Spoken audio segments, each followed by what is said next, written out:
महाविकास आघाडीतल्या जागा वाटपाबाबत प्राथमिक चर्चा सुरू झाल्याची माहिती सूत्रांनी दिली।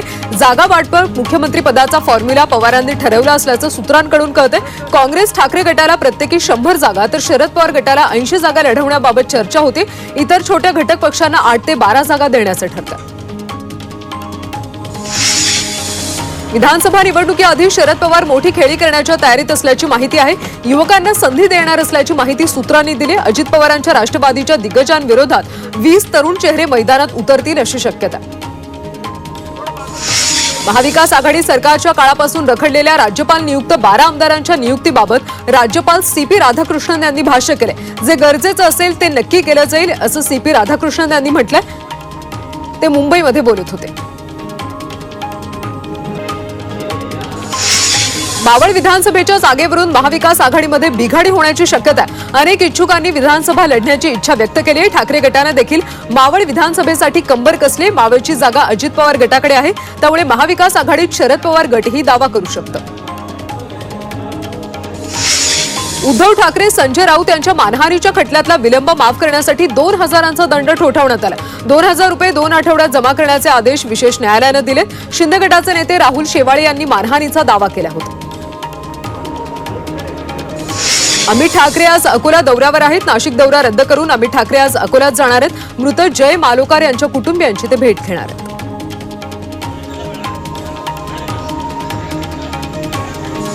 काँग्रेसचे राष्ट्रीय अध्यक्ष मल्लिकार्जुन खरगे राज्यसभेत भावूक झाले। भाजप खासदार घनश्याम तिवारींनी खरगेंवर केलेल्या घराणेशाहीच्या टीकेला खरगेंनी आक्षेप घेतला। राजकारणात येणारा कुटुंबातला पहिलाच सदस्य असल्याचं यावेळी खरगे म्हणाले। लोकसभेतल्या पहिल्याच भाषणामध्ये माढ्याचे खासदार धैर्यशील मोहिते पाटील यांनी मतदारसंघातल्या रेल्वेचे प्रलंबित प्रश्न मांडलेत। अहिल्यादेवी होळकर यांच्या जन्मभूमीपासून कर्मभूमी इंदोरपर्यंत नवा रेल्वे मार्ग करण्याची मागणी त्यांनी केली। तसंच कुर्डुवाडी रेल्वे वर्कशॉपसाठी कोच निर्मितीचं काम देण्याचीही मागणी केली। लातूरचे डॉक्टर शिवाजी काळगे यांच्या विरोधात औरंगाबाद खंडपीठात 2 याचिका दाखल झाल्यात। डॉक्टर काळगे यांच्या जातीचं प्रमाणपत्र आणि जात वैधता प्रमाणपत्र रद्द करण्याची विनंती या याचिकेत करण्यात आली। सप्टेंबरमध्ये पुढची सुनावणी होणार आहे। मनोज जरांगे पाटील उद्या पुणे न्यायालयामध्ये उपस्थित राहणार आहेत। नाट्य निर्मात्याची फसवणूक केल्याप्रकरणी मनोज जरांगे यांच्या विरोधात पुणे न्यायालयानं वॉरंट जारी केलं होतं। दरम्यान वॉरंट इश्यू करू नये म्हणून 2 तारखेला हजर होऊ असं मनोज जरांगे यांच्या वकिलांकडून सांगण्यात आलं होतं। शरद पवार आरक्षणाच्या मुद्द्यावर आता तेल ओतण्यासाठी उतरलेत। आता ते आगीत तेल ओततात। नामांतर होऊन अनेक वर्ष झाली। आता तो मुद्दा कशासाठी काढला? फुले शाहू आंबेडकरवादी यांना उचकवण्यासाठी तो मुद्दा काढलाय का, असा सवाल प्रकाश आंबेडकर यांनी शरद पवार यांना केला। कुख्यात डॉन अबू सालेमला नाशिक रोड कारागृहातून मध्यरात्री हलवण्यात आले। अबू सालेमला कडेकोट बंदोबस्तात भारतातल्या एका मोठ्या शहरात नेण्यात आलं। त्यामुळे नाशिकच्या रेल्वे स्टेशनसह जेल रोड परिसराला छावणीचं स्वरूप आलं होतं।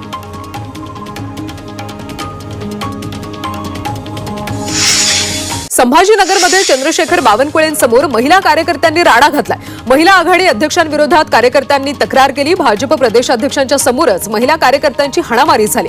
अखेर वरिष्ठ पदाधिकाऱ्यांनी हस्तक्षेप करत वाद मिटवला। उल्हासनगरमध्ये मनसेनं डोळ्यावर पट्टी बांधून महापालिकेत आंदोलन केलं। शहरातल्या विकास कामं निकृष्ट दर्जाची होत आहेत। मात्र याकडे आयुक्तांचं लक्ष नसल्यानं मनसेनं डोळ्यावर पट्टी बांधून अनोखं आंदोलन केलं।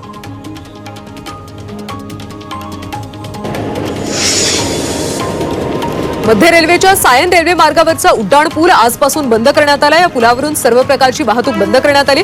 उड्डाण पुलाच्या पाडकामालाही सुरुवात झाली। पुलाची पुनर्बांधणी होईपर्यंत नागरिकांना धारावी धोबीघाट पादचारी पूल आणि सायन्स स्टेशनच्या उत्तर टोकाच्या पादचारी पुलाचा वापर करता येणार आहे। राज्यातील शाळांची आजपासून झाडाझडती घेतली जाणार आहे। विद्यार्थी गुणवत्ता विकास महाअभियानांतर्गत शाळेत मिळणाऱ्या सुविधांचा आढावा घेतला जाणार आहे। 1 ते 31 ऑगस्ट दरम्यान ही मोहीम राबवली जाणार आहे। कोकणात गावी जाणाऱ्या मुंबईतल्या चाकरमान्यांसाठी एसटी महामंडळानं जास्त एसटी बसेस सोडण्याचा निर्णय घेतला। 2 सप्टेंबर ते 17 सप्टेंबर दरम्यान 4300 एसटी बसेस सोडण्यात येईल। मुंबई, ठाणे, पालघर या विभागातल्या प्रमुख बस स्थानकातून या बसेस सोडल्या जातील।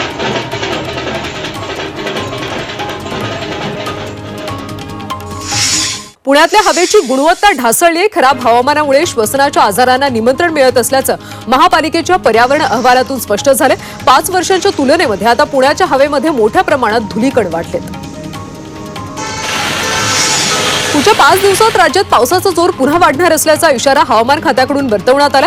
गुजरात पासून केरळपर्यंत कमी दाबाचा पट्टा तयार झालाय. त्यामुळे कोकण किनारपट्टी घाटमाथ्यात मुसळधार पाऊस होईल असा अंदाज हवामान खात्यानं वर्तवला.